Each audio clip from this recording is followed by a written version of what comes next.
ખેડા જિલ્લામાં માવઠાના કારણે ખેડૂતોને ભારે નુકસાન થતા આજે ભારતીય કિસાન સંઘ દ્વારા ખેડા જિલ્લા કલેક્ટરને આવેદનપત્ર આપી ઉગ્ર રજૂઆત કરવામાં આવી.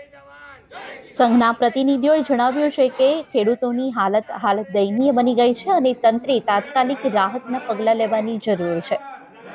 આ ઉપરાંત મગફળીની ટેકાના ભાવે ખરીદી મુદ્દે અનિશ્ચિતતા યથાવત રહેતા ખેડૂતોમાં ભારે રોષ જોવા મળી રહ્યો છે.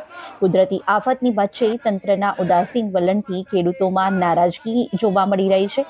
કિસાન સંઘે આક્ષેપ કર્યા છે કે મગફળીની ખરીદીનો જથ્થો નક્કી નહીં થતા ખેડૂતો બજારમાં લૂંટાઈ રહ્યા છે.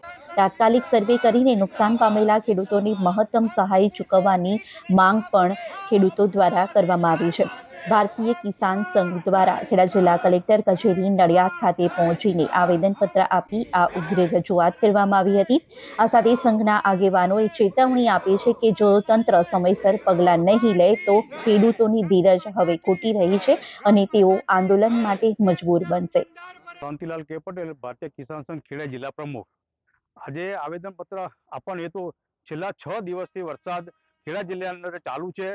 એની અંદર મોટા ભાગનું ખેતીનું નુકસાન થયેલું છે. એ નુકસાનમાં ડાંગર છે, મગફળી છે, કોઈ મકાઈ હોય કે અન્ય પાક હોય, તમાકુ હોય, કપાસ હોય, એ તમામના બી બધા ઉગી ગયેલા છે. ઘાસચારો બી કામ લાગે એવું નથી, એટલે ખેડૂતોને પારાવાર નુકસાન થયેલું છે.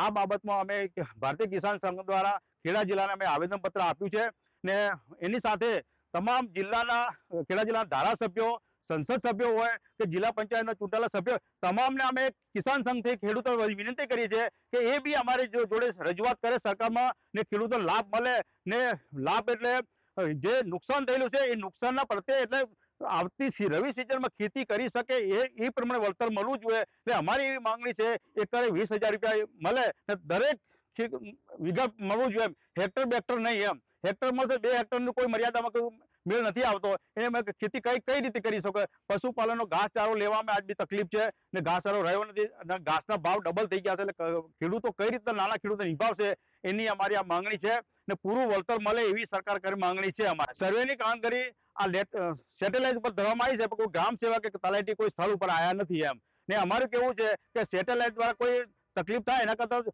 રૂબરૂ ગ્રામ સેવક તલાટી આવે એના જેવું ઉત્તમ બીજું કોઈ નથી. સેટેલાઇટમાં કોઈ સર્વે નંબર રહી જશે પછી જો 20 દાડા રહીને કહેશે તો ભાઈ એ વખતે ખેતર ખેડી નાખ્યા હોય તો શું ખબર પડે એમાં? એટલે રૂબરૂ તપાસ કરે. અમારી વિનંતી છે.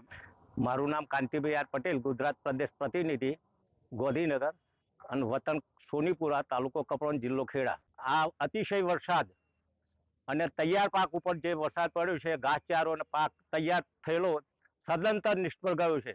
તો પૂરેપૂરું વળતર આપણને ગુજરાત સરકારમાંથી મળે એ માટે પ્રદેશ કારોબારીમાંથી આદેશ આપેલો છે અને તમામ પ્રદેશ કારોબારી સદસ્યો દરેક જિલ્લામાં આવેદનપત્ર આપવા માટે ઉપસ્થિત રહી.